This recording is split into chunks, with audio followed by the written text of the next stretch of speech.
দর্শকদের প্রতীক্ষার অবসান ঘটিয়ে আবারও নতুন পর্ব নিয়ে আসছে তুমুল জনপ্রিয় ধারাবাহিক নাটক ব্যাচেলর পয়েন্ট। সিজন 5-এর ঈদে মুক্তি পাওয়া পর্বগুলোর ব্যাপক সফলতার পর এবার আরও জমজমাট গল্প নিয়ে ফিরছেন কাবিলা, হাবু, পাশা, শিমুলরা। ওটিটি প্ল্যাটফর্ম বঙ্গের পক্ষ থেকে এক বিজ্ঞপ্তিতে জানানো হয়েছে, ঈদুল আজহায় প্রথম 8টি পর্ব প্রকাশের পর এবার সিজন 5-এর আরও 8টি নতুন পর্ব মুক্তি পেতে যাচ্ছে আগামী 10 জুলাই। ব্যাচেলরদের সেই চিরচেনা ফ্ল্যাটে এবার ঘটতে চলেছে নতুন সব অদ্ভুত ও মজার ঘটনা।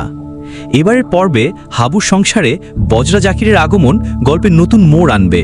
অন্যদিকে লামিয়াকে ঘিরে শিমুল ও জাকিরের প্রকাশ্য দ্বন্দ্ব দর্শকদের জন্য নিয়ে আসবে টান টান উত্তেজনা।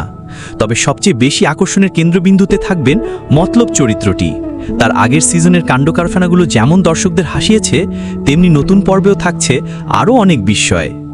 দর্শকদের জন্য বড় সুখবর হলো, এবার শুধু ওটিটি প্ল্যাটফর্মেই নয়, ধারাবাহিকটি টেলিভিশনের পর্দায়ও দেখা যাবে।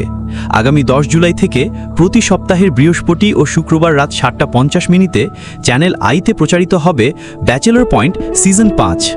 কাজল আরিফিন অমি পরিচালিত এই ধারাবাহিকীদের বিভিন্ন চরিত্রে অভিনয় করেছেন মারজুক রাসেল, জিয়াউল হক পলাশ, চাষি আলম, শিমুল শর্মা, সাবিলা নূর, ফারিয়া শাহরিন সহ আরও অনেকে। নতুন পর্বগুলো ওটিটি এবং টেলিভিশন উভয় মাধ্যমেই দর্শকদের মাতিয়ে রাখবে বলে আশা করছেন নির্মাতারা।